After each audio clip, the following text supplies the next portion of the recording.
রমাদান মাসের মধ্যে একটা রাত আছে, যে রাতের নাম হচ্ছে লাইলাতুল কদর। আমি আশা করি আপনারা সবাই এই সূরাটা জানেন। বা'দা আউযু বিল্লাহি মিনাশ শাইতানির রাজিম, ইন্না আনজালনাহু ফি লাইলাতুল কদর। নিশ্চয়ই আমি কোরআনকে নাজিল করেছি লাইলাতুল কদরে, ভাগ্য রজনীতে। ওয়া মা আদরাকা মা লাইলাতুল কদর। হে নবী মুহাম্মদ সাল্লাল্লাহু আলাইহি ওয়াসাল্লাম, আপনি কি জানেন লাইলাতুল কদর কি জিনিস? লাইলাতুল কদরি খায়রুম মিন আলফি শাহর। লাইলাতুল কদর হচ্ছে হাজার মাসের চাইতে উত্তম। এখানে গাণিতিকভাবে ব্যাখ্যা করতে যাবেন না, 1000 মাস সমান সমান কত বছর হয়, ব্যাপারটা এমন নয়। এখানে আধিক্য বোঝানো হয়েছে। হাজার হাজার মাস ইবাদত করলে যে নেকি হয়, এক রাত ইবাদত করলে সে নেকি হয়ে যাবে ইনশাআল্লাহ।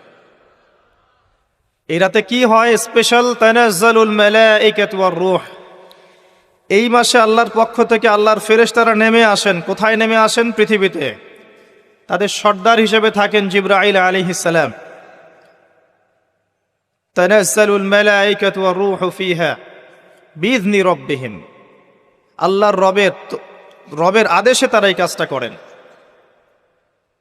মিন কুল্লি আমর, প্রত্যেকটা বিষয়ের ফয়সালা হয় এই রাতে। আপনার আমার তাকদীর লেখা হয়েছে আসমান জমিন সৃষ্টির 50,000 বছর আগে।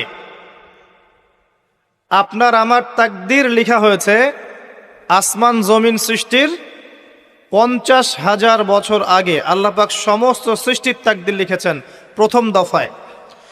দ্বিতীয় দফায় তাকদীর লেখা হয়েছে যখন আমার আপনার রূহ আমাদের মায়ের গর্ভে ছিল 4 মাস 10 দিন বয়স। ওই সময় আল্লাহর পক্ষ থেকে ফেরেশতা আসেন, এসে লিখে দেন তার হায়াত, তার রিজিক, সে সৌভাগ্যবান না দুর্ভাগ্যবান। এরপর রূহটাকে ফুঁকে দেন, বাচ্চা নড়াচড়া শুরু করে। এর আগ পর্যন্ত পেটের মধ্যে বাচ্চা নড়াচড়া করে না। যখন রূহটা ফুঁকে দেওয়া হয়, তারপর থেকে বাচ্চা নড়াচড়া শুরু করে।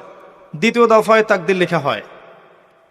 এরপরে তৃতীয় দফা লেখা হয় এই লাইলাতুল কদরে, যে আগামী 1 বছর কি হবে, আপনি কি করবেন, অর্থাৎ 1 বছরের বাজেট প্রণয়ন করা হয় প্রত্যেক লাইলাতুল কদরে। তানাজ্জালুল মালাইকাতু ওয়ার রূহ ফিহা বিইذনি রাব্বিহিম মিন কুল্লি আমর। এই রাতের আরেকটা বৈশিষ্ট্য হচ্ছে সালামুন হিয়া হাত্তা মাতলাইল ফজর। ফজর পর্যন্ত এই রাতে শান্তি শান্তি শান্তি শান্তি প্রশান্তি বজায় থাকে। এই রাতে আপনি যে দোয়া করবেন, যে কোনো দোয়াই করবেন, যদি আপনার রিজিকটা হালাল হয় ইনশাআল্লাহ কবুল হয়ে যাবে।